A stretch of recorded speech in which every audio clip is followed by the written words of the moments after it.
Hello, my name is Michelle, and you're listening to Profit is a Choice. I am so excited to have you join us on the podcast today. I am going to be joined by Courtney Bramlett, who is the Director of Marketing and Operations here at Scarlet Thread Consulting, and she also owns her own company, the Good Sower. And Courtney is going to talk with me all about what it means to understand your financials. Maybe you've heard the buzzword over and over, know your numbers, know your financials, whatever. And it sounds like really great. And now it's almost just become this irritant, or you don't know what it means, and it sounds great. Today, we're going to really just break it down and talk to you about what it means to know and understand the financial numbers that are impacting your company, impacting your growth, and that will help you grow in the way that you want to grow your company. So I'm excited to have you here. Hang around. Every day, empowered entrepreneurs are taking ownership of their company financial health and enjoying the rewards of reduced stress and more creativity. With my background as a financial software developer, owner of multiple businesses in the interior design industry, educator, and speaker, I coach women in the interior design industry to increase their profits, regain ownership of their bottom line, and to have fun again in their business. Welcome to Profit is a Choice.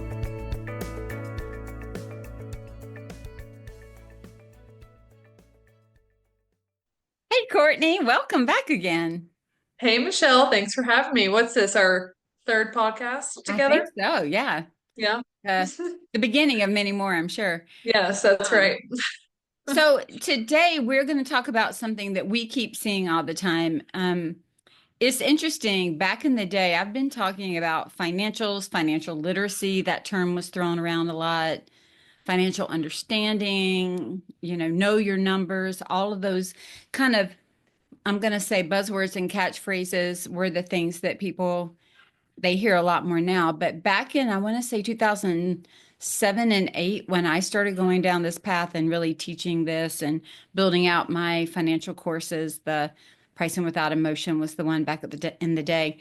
Um, People didn't, this wasn't a topic of conversation. I always kind of made light of the fact that it was kind of like sex and politics and, religion. It was the things you didn't talk about, like money. It was just off the table. People didn't talk about. And I used to think they didn't talk about it. I've always shared this because they were just being stingy with the information until I realized it's because they didn't know the information. And so today, though, it's quite different. You and I've seen it. There are blogs and podcasts, and like people are throwing around the word profit like it's confetti. I mean, it's just, seriously, it's all over the place. And honestly, sometimes they're not even using it properly. Or they are using it in such a broad way that you don't know which profit they're talking about. And there's so many different points of profitability in a company. And they're just using it as a sweeping term to mean I made some money. And Yeah. so you and I decided to do a podcast today and kind of go back and forth and really kind of explain, what does it mean to understand your financials? What does it mean to know your numbers?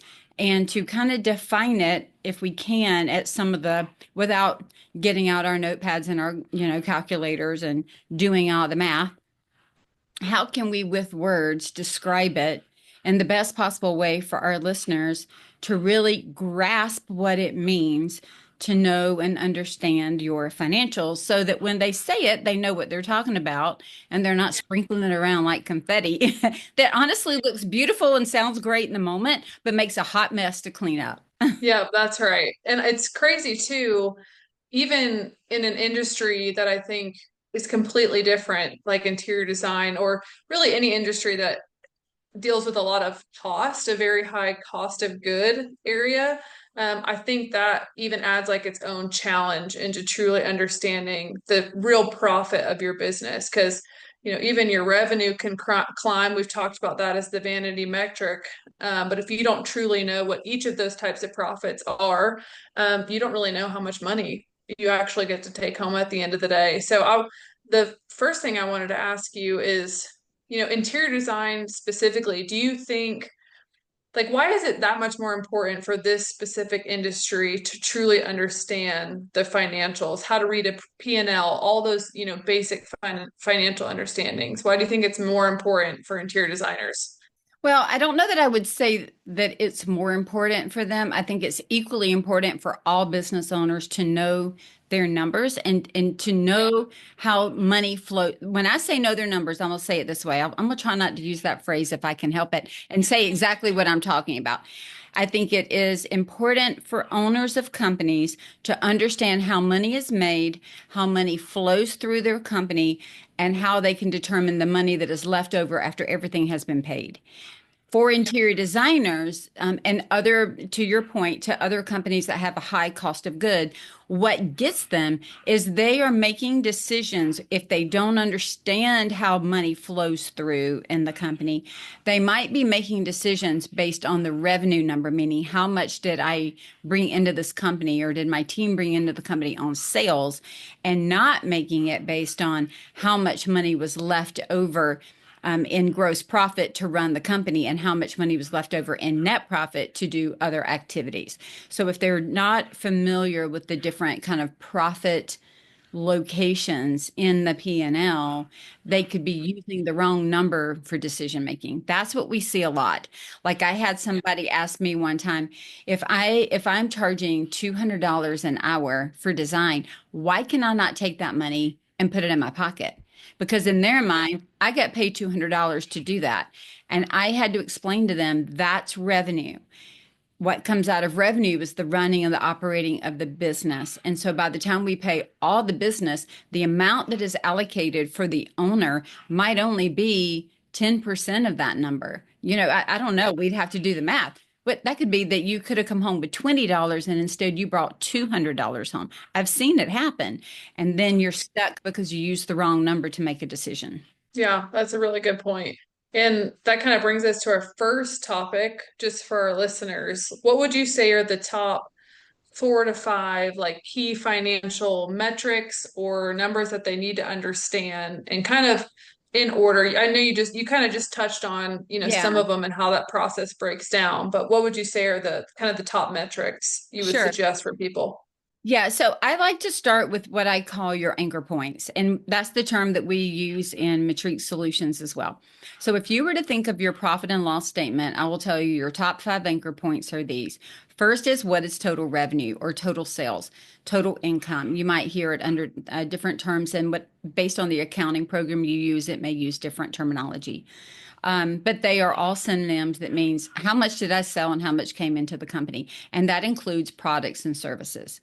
If I were to take that total revenue and want to break it down further so that I could have a deeper understanding, I want to know how much of that revenue was made based on service, design, or right, that type of work, and how much was made on product.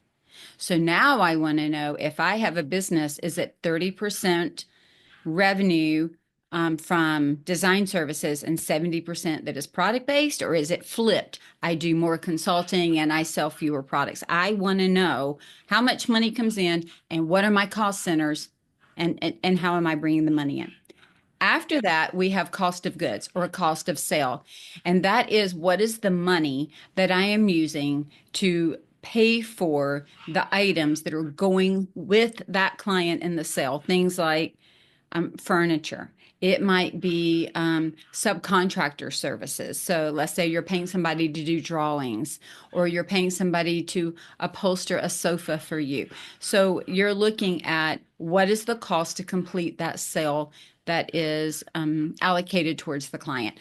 I want to know what that number is. I'm then going to break that down. If it's me, I'm going to take cost of goods and go down a deeper level and go, how much am I paying out for shipping and handling? How much am I paying out for storage facilities? How much am I paying out, for lighting compared to how much I'm bringing in? So I'm going to start breaking down cost of goods so that I can understand what it is costing me to serve the sale of the client. Okay, so first is revenue, second is cost of goods. And you can see how each of these could then be broken down further. The next is gross profit. Gross profit is the amount of profit. It's one of the first profit points, but it is the amount of profit that I'm making in the business right after the sale. So you take the sale, you take out the cost to serve that sale, what is left, or the hard cost for the product. And then you have gross profit. That is also in a profit first model called real revenue. So then that is the money that we have to run the company. And I'm going to look at that number as a percentage and I'm of the sale of the revenue, but I'm also going to look at it as a hard number to say, can I run my business on that? Because whatever that number is in gross profit, that is the number that if you think about it, you have to pay yourself. You have to pay all of your team. You've got to be able to pay all of your rent, all of your marketing, every cost that is associated with the operations of the business in general gets taken out of that, along with any additional profits or anything. So that's a big number that we look at. Then I would take that number, Courtney, and break it down. How much is profit from the design? How much is profit from the sale of product? And then I can do all types of comparisons with that. The next big number is expenses, operating expenses, or OPEX. You may hear it titled. That is, as I mentioned, what does it cost to operate the business? That is the things like payroll, rent, marketing, cell phones, meal and travel, and all those kinds of things, all the little stuff that it takes to keep the lights on and the doors open. I'm going to look at that as a full number. I'm also going to go drill down there. What is it costing me in payroll? What is payroll as a percentage of this number? Like there's all type of analysis that you can do. But as just a top number, I want to know what the expense number is. What does it cost me in payroll? What does it cost me to be open? And then the last number is net profit. Net profit is the number that if you're looking just directly at the P&L, it is the profit that is the result of removing all operating expenses and all cost of goods from revenue.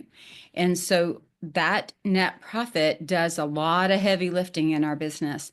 And that is another number that I want to know. And then I'm going to drill down into that number as well to identify what does it need to do in my company.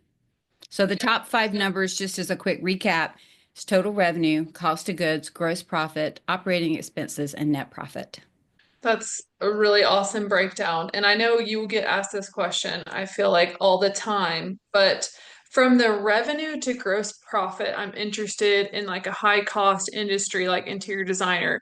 Do you have like a standard percentage that you see from revenue to gross profit? So what percentage would be a good drop? Because I'm sure if you get over a certain level, it's kind of a red flag of what our cost is, how we source our products and things like that. Yeah, sure. Yeah. Um, so here's what I would say, because I work a lot with window treatment companies as well as interior designers, as well as others, like in the home building industry, a lot of times a 25% gross profit margin. And a lot of the renovation companies, 25% gross profit margin is really about where they are. So it's on the lower side. For those people that are running trade programs out there, I see somewhere between 18 and 25% as their gross profit margin because they don't have a lot of markup on to the trade programs, right? That's about what I'm seeing. Usually 18 to 25%. If you are then a wholesale drapery workroom, I start to see that in general, and based on how wholesale you are, we a lot of times can see that cost of goods is somewhere between 25 and 30%. And so then net profit will be somewhere between 65 and 70% or 70 and 75%. If you are wholesale, but you do a lot of, let's say you sell blind shade shutters or you are selling some fabrics or hardware, we may see you more up in that where I would put a designer that is pretty equally balanced in that 40 to 60% cost of goods, probably lower on the 40% side for cost of goods and 60% profit. If you're an interior designer who is more focused on the consulting side, you're going to have a lower cost of goods because a lot of times what happens is they are sending their clients to go buy retail. In that case, I'm going to see that their cost of goods could probably be in that 30 to 40%. They would have a higher gross profit margin of somewhere around 60 to 70%. If you are a designer that I would say is doing what we would consider, I'm going to put in air quotes, a normal design business where you are selling your time and your expertise, and then you're doing the furnishings packages to go with it. I see those where we usually say that gross profit is 40 to 60% and cost of goods are 40 to 60. And then what we try to do is the goal is always to have the gross profit be higher than the cost of goods. I'll tell you this at any time, and when if there is a point outside that you're doing design or some of these things and your cost, your let me back up, your gross profit gets below 40%, you are going to struggle to make the money to do what you need to do. Um, if you are a Blanchet Shutter Company, a lot of times I see uh, gross profit to be somewhere between 50 and 65%, based on how they're selling and how they're marking up and what they're doing and how deep they're going into that. So you can see that it can vary all along. The lowest are probably renovation, home builders, um, to the trade type programs. But when you're getting into more of that retail, 40% is like the benchmark that if your gross profit is under 40%, I mean, you're really having to work hard to make that money. And so then what we're doing is we're backing up and starting to see, to your point, where are we leaving money on the table? Where are we not charging appropriately for what we're already doing?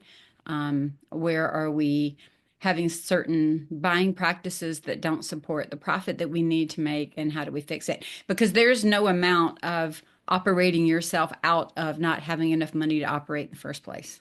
Eye openers is for interior designers, window treatment professionals when they come in and they actually start to grasp some of these percentages in their business. What do you think is like the biggest eye opener and one of the first things that you suggest to them to look at or to update? So the one of the first activities we do is we identify the five anchor points on their P&L and we look at it for the prior year because there's a whole year of data telling us what's already happened. That's the thing about the P&L. It's the story of the numbers. It's just telling me the decisions that have already been made, and now we look at those decisions to see if they're supporting us into the future or do we need to change the story.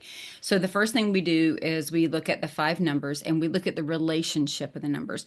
You know, it's like anything. I could look at it as a number by itself, which could be a fine number. It's how does it fit into relationship to the other numbers? And even if it's in relationship to the other numbers, meaning we're in that 40 to 60% band, if it's still not doing what we need it to do, it's still not the right number. So something has to change. So I usually start with identifying the five numbers, identifying their relationship to each other, like the percentages and things. And then I start asking questions. Do you feel, I'm going to ask some feeling questions. I've got some empirical data. I want to know how they feel, right? And so feelings aren't bad. They definitely are guides. They guide us. You know, do you feel like you're charging for everything you can charge for? Do you have enough money to do what you need to do in the company? Can you hire the people that you need to hire? Can you pay the taxes that you need to pay? Can you put money into buying a new computer when you need it? Are you being paid as the owner? So then we're asking questions because I've seen companies, and you have been witness to this. I've had companies that if you were to just look at them, might be that they're like, I don't know, 500,000 and below in revenue.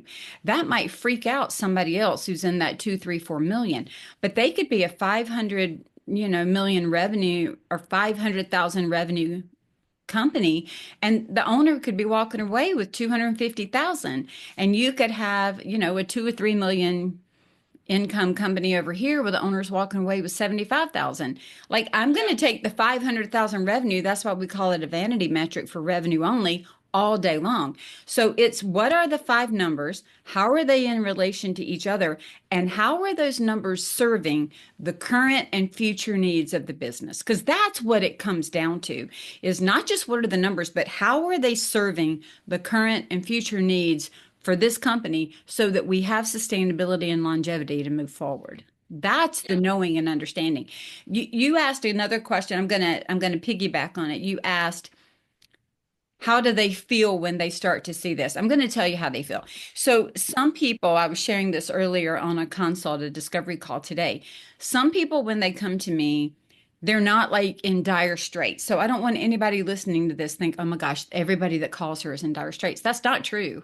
Some call me because they're like, I've got so much money in my company. I don't even know if I can pay myself. I don't know how much money I can bring home.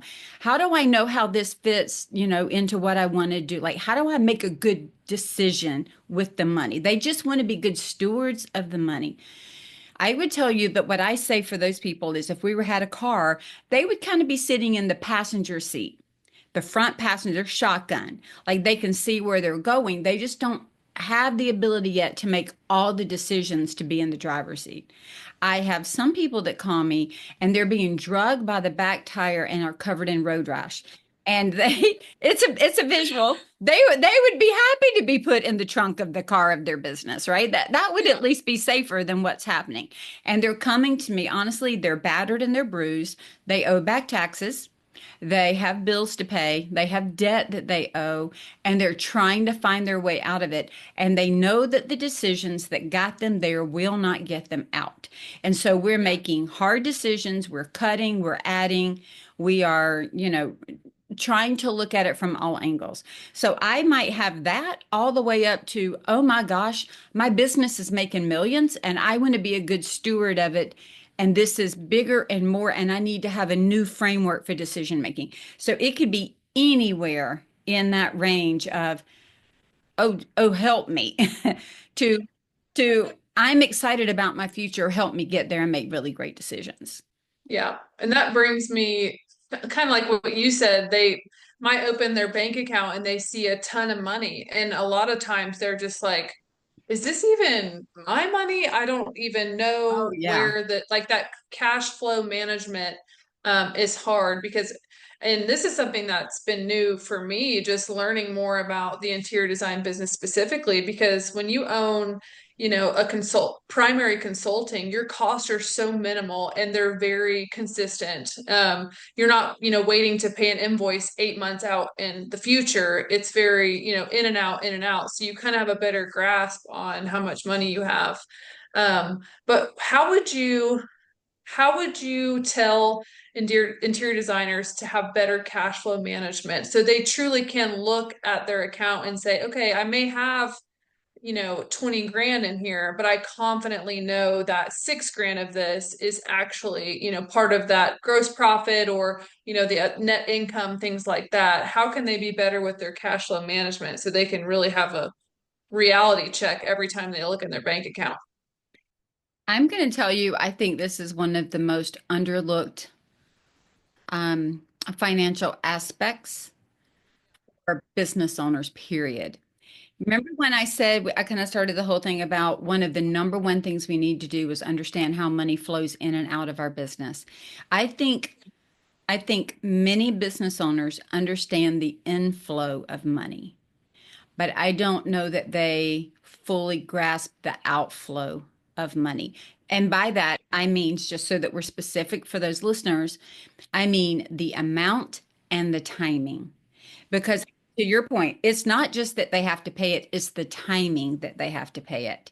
And so I've taught on this podcast multiple times about cash and accrual accounting. And cash accounting is so much easier from a cash in, cash out, cash in, cash out. Go pull up the ATM and how much money do I have in the bank? That's what I have in the bank. Pull up your website or your whatever of your banking system, see what I have. That's what I have. Let's live with that and move. Accrual is very different from that because it is based on invoices and promises to be paid and what you have to pay out. You might be holding money for a very long time before you pay things out. So the way that you kind of wrap your arms around this piece is number one, to understand how your business flows the money. It's understanding what you need your business to do with the money. And then it's putting it in bank accounts. I'm a big believer in profit first and having bank accounts so that you can segregate the money for the job that you're asking for it to do. It's about having budgets that you use and then managing a cash flow document. This is what came in. This is what it needs to cover. I'm saving this over here. I'm saving that over there because I have seen businesses back to that whole, are you like being drugged by the car, with the road rash, or are you driver in the driver's seat? I have seen businesses where they didn't understand the cash and they were making today cash decisions based on tomorrow's money that's coming in that's not in.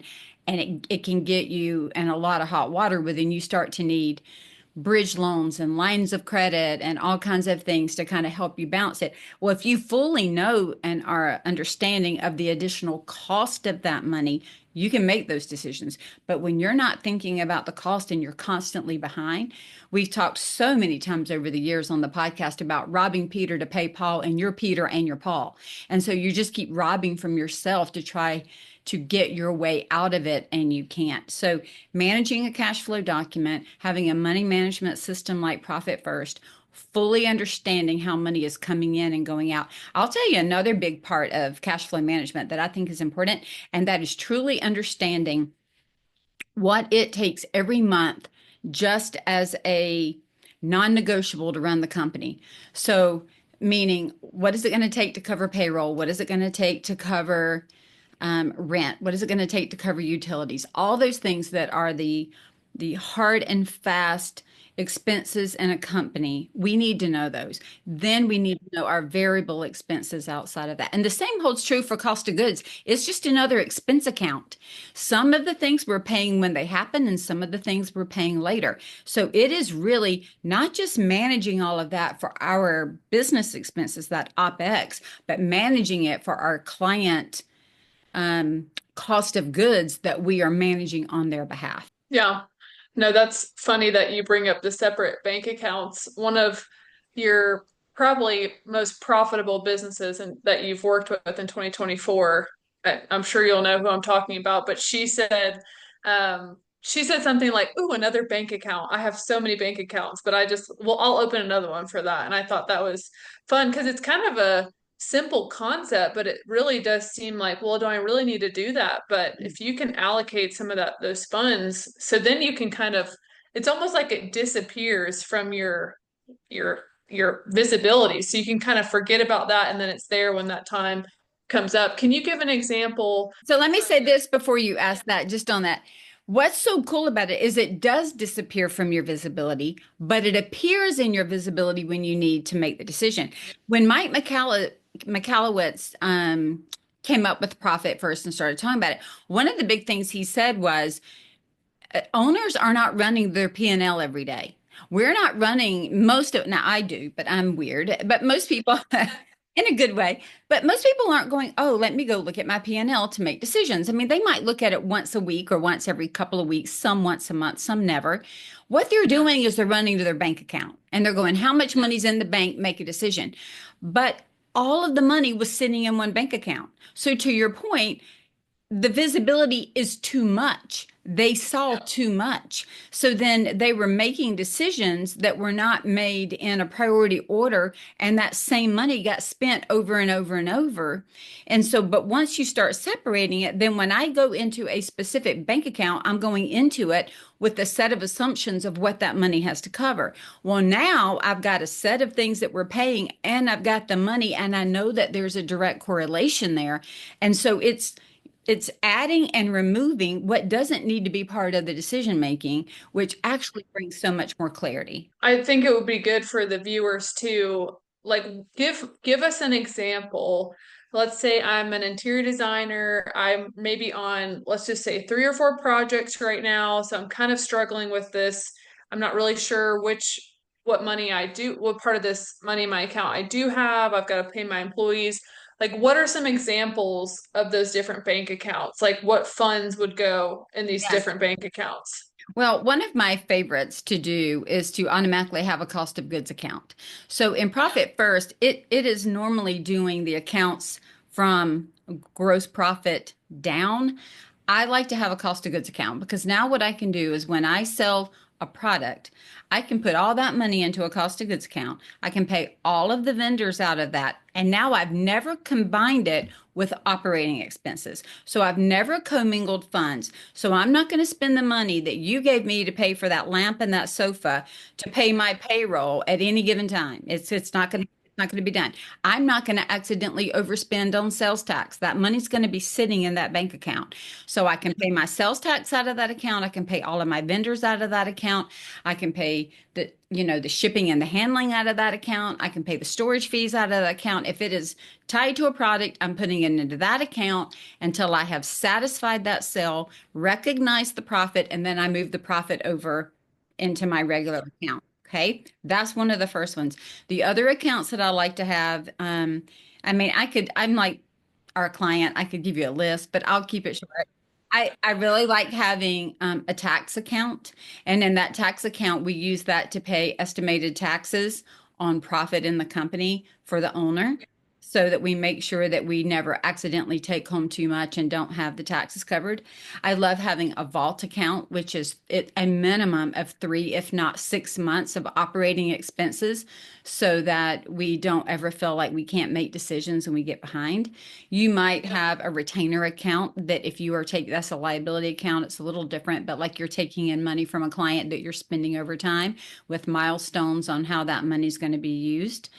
Um, and then a profit account, right? The whole reason we're doing the profit first. And that profit account allows me to hold money back that I can give bonuses, that we could use for raises the next year, that we could do all types of things with. So those are some of my basic accounts. Again, I think the beautiful thing about Profit First as a money management system and knowing your numbers that deeply is you are literally saying, here's what the dollars do in my business, and I'm going to hold them accountable for doing that job. And one of the first ways I'm going to hold them accountable is I'm going to say, these dollars do this work, and then I'm going to put them in an account and not touch that account so that when they need to do their job, they have the ability to do it. The reason that we overspend in some cases is because we don't know what we're doing. We don't have a budget. We don't have a plan. We don't know where the money's coming in. We don't understand how the money is flowing out. And we're just making broad rash, quick decisions instead of well thought out, pre planned decisions. That's why a budget is so great. It's not limiting. A budget is just telling your money in advance where it's going to go so you don't have to make another decision in the moment. You've budgeted for it, you've planned for it. Now it just gets to happen.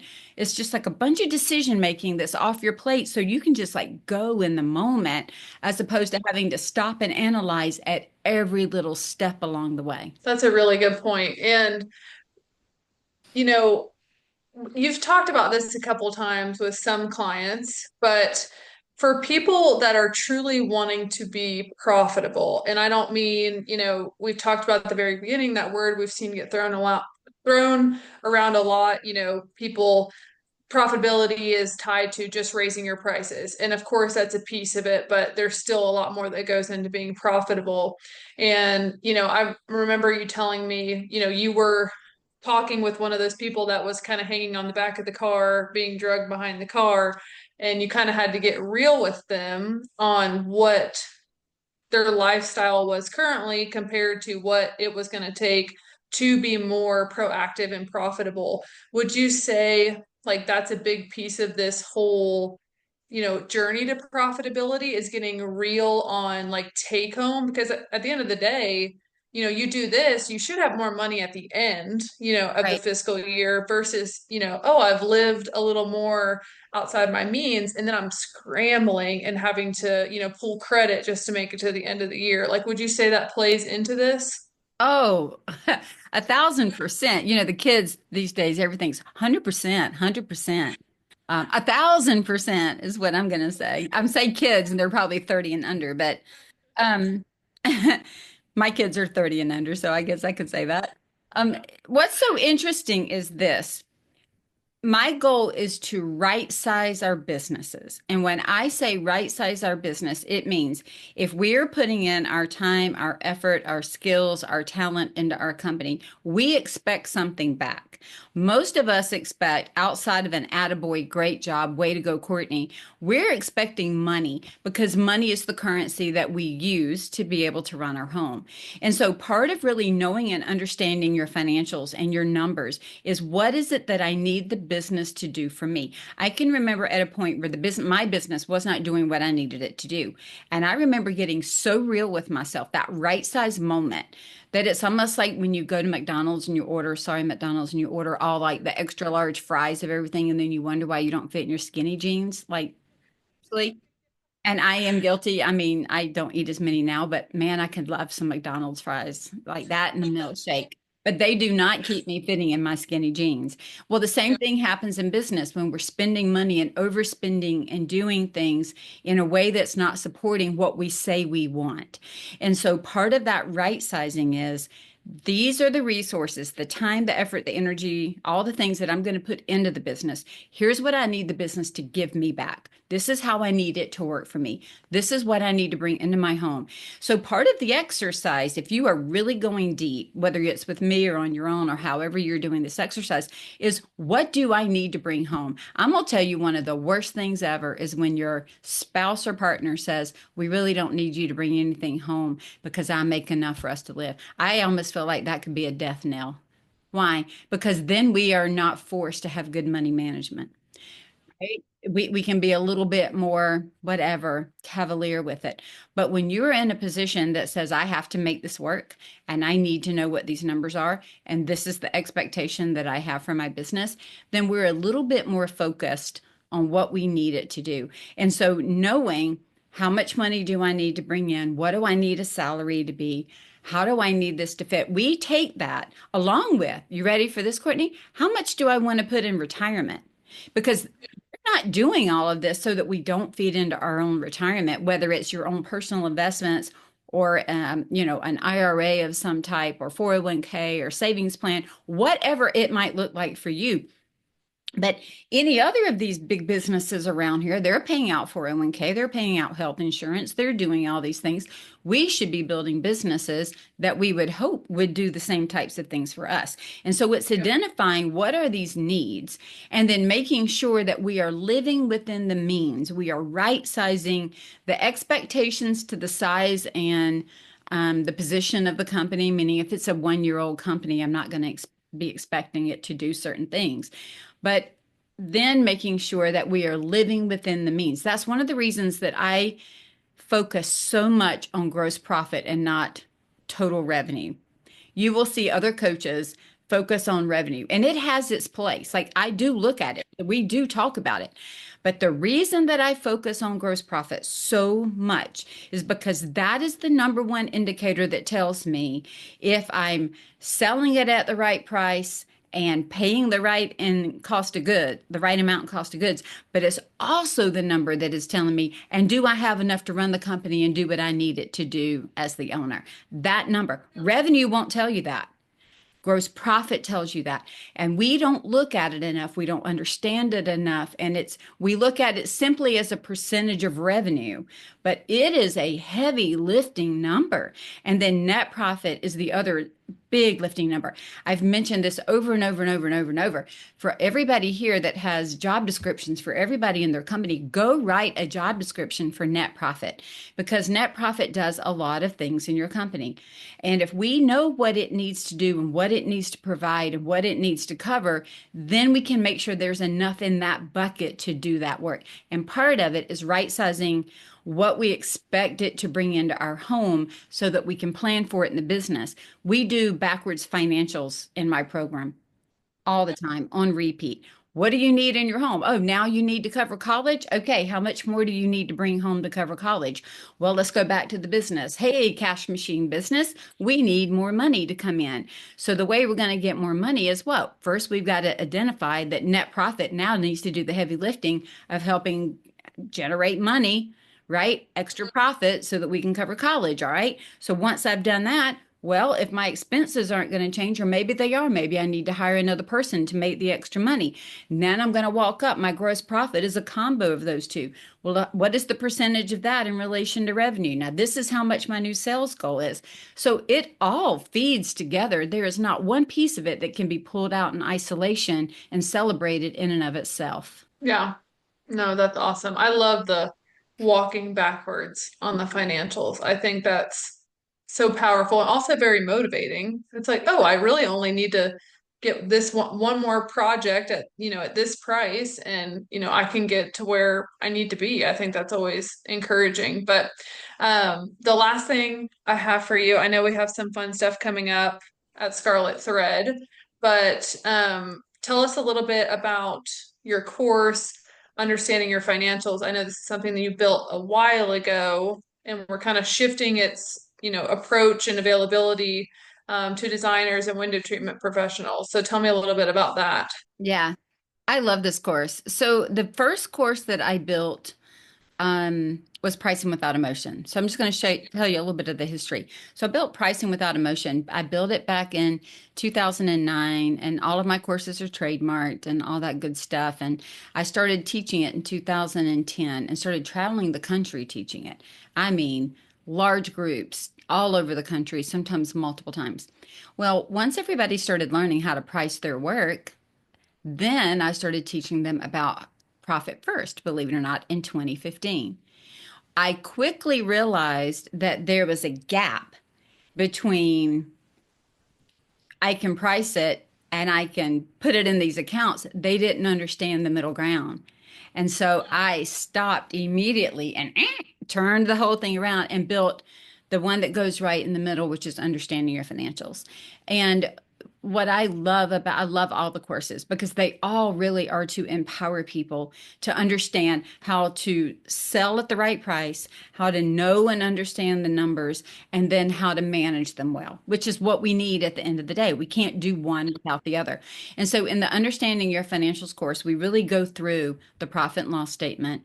We really go through the balance sheet, which is, kind of that document that everybody knows is out there, nobody ever really wants to look at. And we understand the differences between them. We really step back and why are they needed and what are they telling us and how do we use them? In addition to that, we start talking about comparison. How do we look at these numbers in relationship to each other? I give you cash flow management documents so that you can learn to manage that cash flow.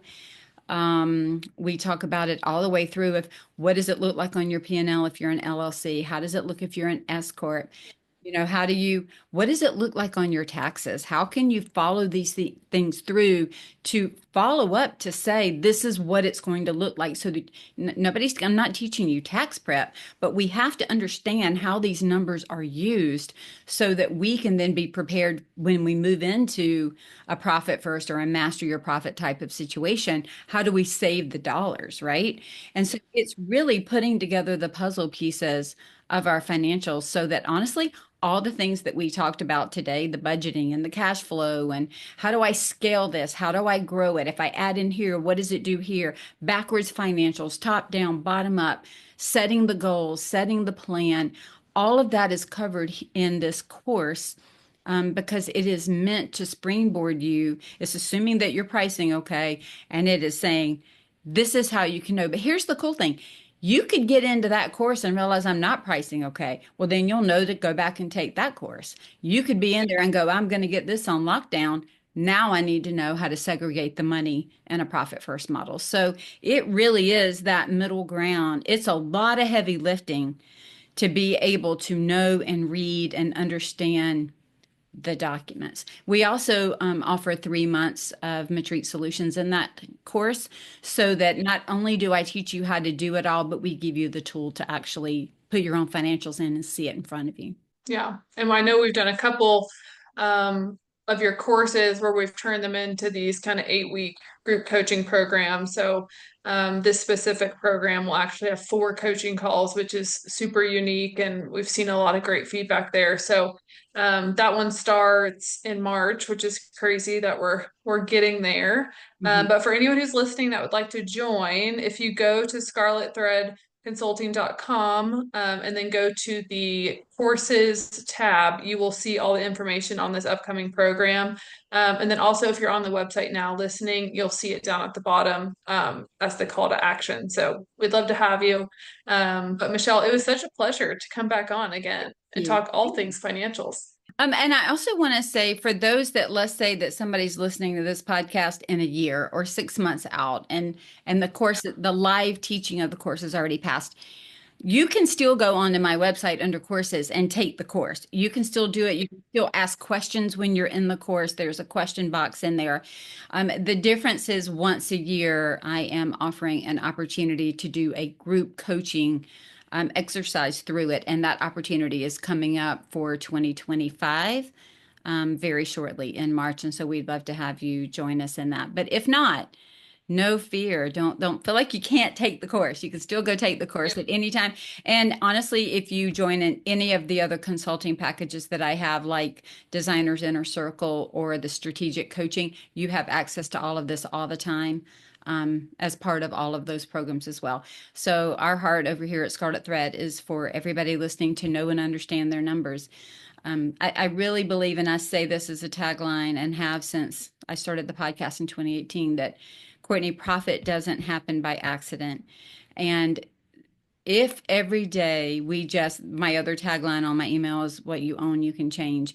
The more that we just take more and more ownership of the numbers, knowing what they are, knowing how they work in relation to other numbers, it's a bite at a time. It's a language. It is, that's why they call it financial literacy. It is truly a language. But when we can start to practice and master pieces and parts of it, then it creates a stress relief. It creates the ability to make better decisions, quicker decisions, and decisions that are moving us in the direction that we want to go. So that then when we are moving into the future, we are not getting there by accident. We're getting there by intentionality. And you know as well as I do, in all of the coaching that I do, the three big things that I'm trying to teach people are how to have a strategy, so a strategic plan or some type of a plan for where you're going, how to build your financials in alignment with that strategy so they're not fighting or at war with each other, and then how to have a framework for decision making. And so within the confines of understanding your financials in this particular course, that's exactly what we're trying to do so that profitability doesn't happen by accident. So Courtney, thank you for the questions, and thank you. And I look forward to what you're going to ask me next. I know, me too. We'll see you then. All right. Take care. Bye.